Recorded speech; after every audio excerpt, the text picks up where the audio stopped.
যাদের কিডনিতে পাথর আছে কিংবা কিডনি জাতীয় অনেক সমস্যা আছে তাদের জন্য এই ভিডিওটি মনোযোগ দিয়ে দেখবেন।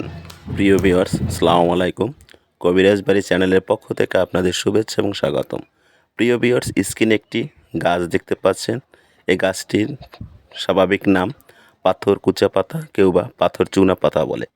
যে চিনেন না কেন, এই গাছটি একটি গুরুত্বপূর্ণ এবং খুব মূল্যবান সম্পদ। এই গাছটি গ্রাম বাংলা প্রত্যন্ত অঞ্চল এবং শহরেও বিভিন্ন বাড়ির ছাদে টবে লাগাতে দেখা যায়। এই গাছটির বিশেষ গুণ বলে শেষ করা যাবে না। যাই হোক, আমি সংক্ষেপে আপনাদেরকে এই গাছটির কিছু গুণাগুণ বলার চেষ্টা করছি।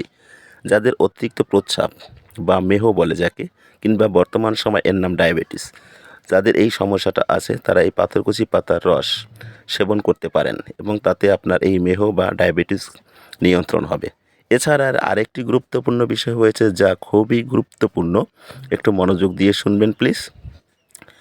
যাদের কোমরে ব্যথা, বিশেষ করে কিডনিজনিত কোনো কারণে, কিংবা কিডনিতে সমস্যা আছে বা কিডনির প্রদাহ আছে, কিংবা বিভিন্ন চেক আপে করে দেখেছেন যে কিডনিতে পাথর বা অন্যান্য কোনো সমস্যা আছে, বা প্রস্রাব আপনাদের নিয়মিত হচ্ছে না বা কম হচ্ছে, তারা বিশেষ করে এই পাতার রস সেবন করতে পারেন।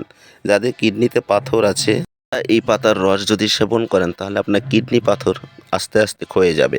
অর্থাৎ আপনি যদি 7 থেকে 15 দিন এই পাতার রস নিয়মিত সেবন করেন, অবশ্যই অল্প পরিমাণে করবেন।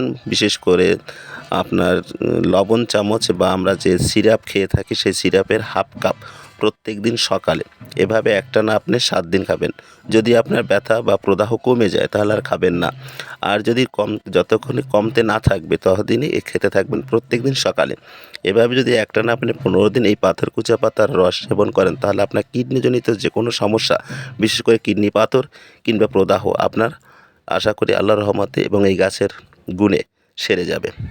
তো প্রিয় ভিউয়ার্স, অবশ্যই বাচ্চাদের ক্ষেত্রে মানে শিশুদের ক্ষেত্রে এই প্রয়োগটা না করাই ভালো, কারণ বাচ্চারা সব কিছু বলতে পারে না। তবে পরিপক্ক বয়সে যারা আছেন তারা এই পাতার রস অবশ্যই সেবন করতে পারেন। তাহলে আপনাদের এই কিডনিজনিত সমস্যা বা প্রদাহ বা কোমর ব্যথা, এ ধরনের যে সমস্যাগুলো আছে আপনি সেরে যাবে। প্রিয় ভিউয়ার্স, আজ আর নয়, দেখা হবে নতুন কোনো ভিডিওতে। আল্লাহ হাফেজ।